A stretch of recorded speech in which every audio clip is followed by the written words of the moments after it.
What happens if you don't mark all the preferences while voting in Australia? What impact does that have?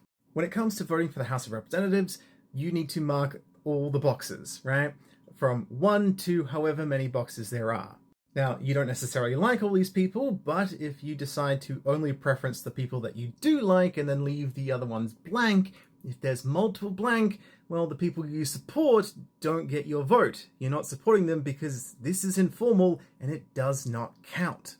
Now, the AEC does try and make sure that every vote is formal if it can be. So if you happen to have, say, 8 boxes and you only number them 1 to 7, and then the 8th one is blank, well, that one's treated as your 8th preference and that is still okay. But if you leave multiple boxes blank, that is informal. So really do follow the instructions on your ballot.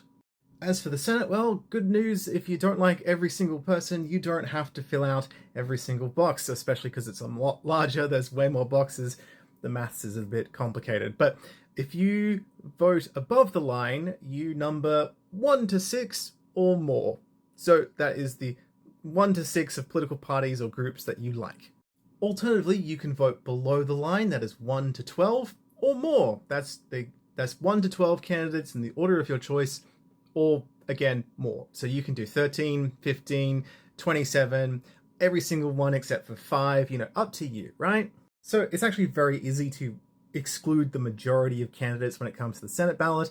That is actually okay. If you don't fill in every box, that's still a formal ballot.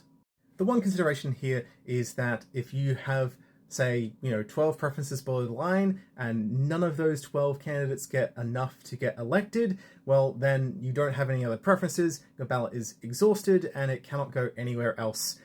It cannot go to any candidate that you don't mark a number on. So you might consider that to be like, yeah, good. I don't want my preference to go to anywhere other than, this set of preferences.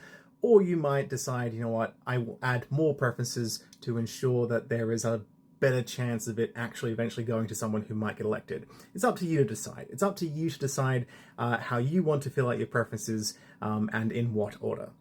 So, to recap, all the boxes in the House of Representatives, every single one, number them, and in the Senate, at least 6 above the line, or at least 12 below the line.